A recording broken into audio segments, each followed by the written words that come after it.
How to start the downswing like a tour pro.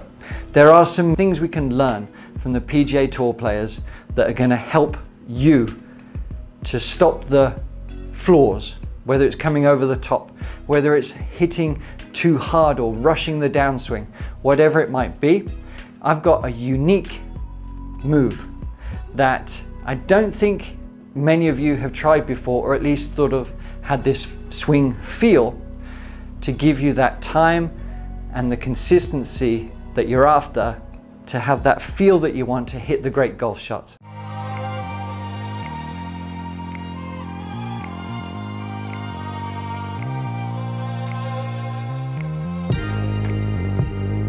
The tour players do a lot of fantastic things, obviously. They're explosive, they're athletic, they have sequence, they have timing. They have to be able to get the shots that they perform. But we're not all physically able to do those things. We're not all practicing hours and hours a day to accomplish the shots and the sequence and the golf swing. But you can have a downswing like a PGA Tour player, or at least very close to it, with the simple moves that we're going to cover. Because, you know, some of the main components that they do is shift the weight, is make sure that everything's sort of working together and the hands can move very fast through. But you can't do that if you're rushing from the top. Now, there are various things where the sensation can be to just extend the arm and allow that right arm to drop down. That can work nicely. But again, this is still trying to make the body do something. We want it to be much more instinctive and natural, just like sort of throwing, okay? Because that's going to be more reliable for you. We're not focused on the minutiae, but this move is going to work wonders. So this is just going to be a quick lesson today, because I do want to cover this in other ways. But if you find that you have a right side dominant golf swing, or trail side rather, okay, which can cause a lot of problems, not only just a slice, but this kind of swing where with something like that, okay, that's not ideal. So what do we do instead? You know, we've got some very popular lessons on the downswing about how to start that transition. One of them I'm going to link below, but it is a wonderful move. In essence, we're talking about, as you make your backswing, the feel is you're keeping your back to the target just a little bit longer, so you're more here and then swinging through, okay? Because that, in essence, stops that sort of lunge forward and that spinning out, which can look somewhat like that. So we keep the back to the target a little bit longer, and we get to there and then release through. But too often, when people kind of take that to the nth degree, which often golf does, because it's kind of like a tightrope. Something works for a while, and that feel, but then we keep trying to find that feel, and we either overdo it or forget about it and get distracted and go, oh, squirrel, and look for something else. But the caveat to that sort of waiting a little bit more, keeping the back to the target, is it can cause a little bit of hanging back and a little bit too much sort of tilt this way, and we kind of bottom out the club a little bit there.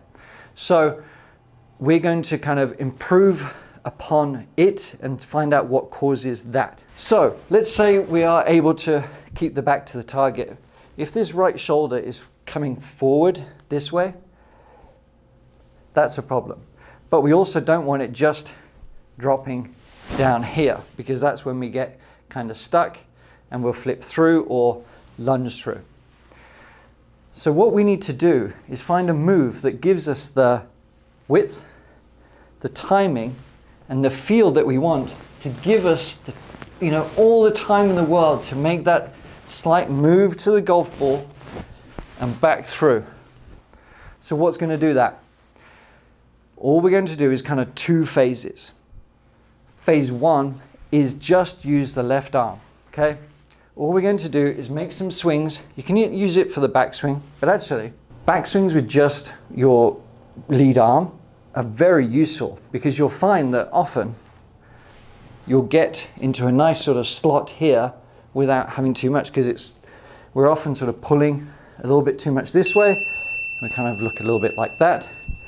But with just one arm, it sort of glides on its own a little bit freer. Maybe you like that. So by doing some one arm swings, you can use two to get to the backswing. What we're going to do is allow the club to drop. But see, it's very difficult to just swing through that way. It feels awkward. What we want to do is allow the sequence to happen. So this is falling back just naturally. If we're supple in the arms, we're keeping it in its relative position, right? We make them move back towards the ball, and there's this natural shallowing without having to do anything. It's a natural shallowing and a sequence performance. So we're here, and we make this move. Look, and it just drops into place. It drops into place, maintaining itself in front of the body, so we're not throwing it out this way. We're not getting too stuck in here. We're just allowing it to stay where it needs to be neutral. And then from there, we can swing and rotate through. And it's just one arm, and you can practice without a club first, okay? So just from here, feel that movement. Feel that movement. The transition, we bump, you know, I don't like the bump move, but the intent is to get everything going that way, correct? Without sort of lunging forward, keeping the head in place. So we're here, there. And that movement gives us the lag, gives us the swing sequence, and the downswing that we want. After you've practiced that a little bit, just notice the sequence. Practice it as much as you like to kind of dial it in, to get that feel that you want. But when we have kind of got comfortable with that, we're going to add on a slightly different move that is going to hopefully help you stop hitting at the ball. Okay, so you know that I talk about hitting at the ball a lot and the problems it causes, because if the intent is here, we've forgotten about our objective, which is to hit something towards a target over in that direction. Let's say I want to hit it over to those palm trees there. I mean, I don't know if it's going to go there, but if I'm so focused on hitting this thing instead of where do I want to try and react to, my swing is just never going to be as good, all right? It's never going to be as good. But I hit it towards the palm tree because that, I was telling myself more that was my objective, all right? Right, on to the main thing. We get to the top. We're allowing this sort of movement to happen. But as soon as we start trying to rush to the ball here, there's actually a great drill where we're talking about this, where the trail side stays back. And that's fantastic. But just to slow that move down, where we're at the ball, I want you to feel just for a hair of a second. As we go to the top, and as you're moving down, I want you to feel that the club is actually going that way, towards the target, sort of that way.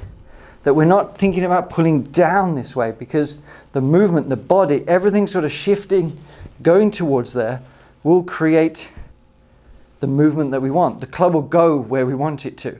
But if we try and pull down, if we try and pull this handle down, see what happens to the club? It sort of goes this way. The right side comes up. And then, all right, we're trying to fight it. So we're pulling down this way. And again, we're kind of getting a bit stuck. So the feel we want is as we just get to the top of the backswing, as we're making the shift back towards the ball, I want you to feel that this is continuing to go back that way. And what that's going to do is just give you a little bit more time. I mean, it won't go back that way, but it'll stop you casting it.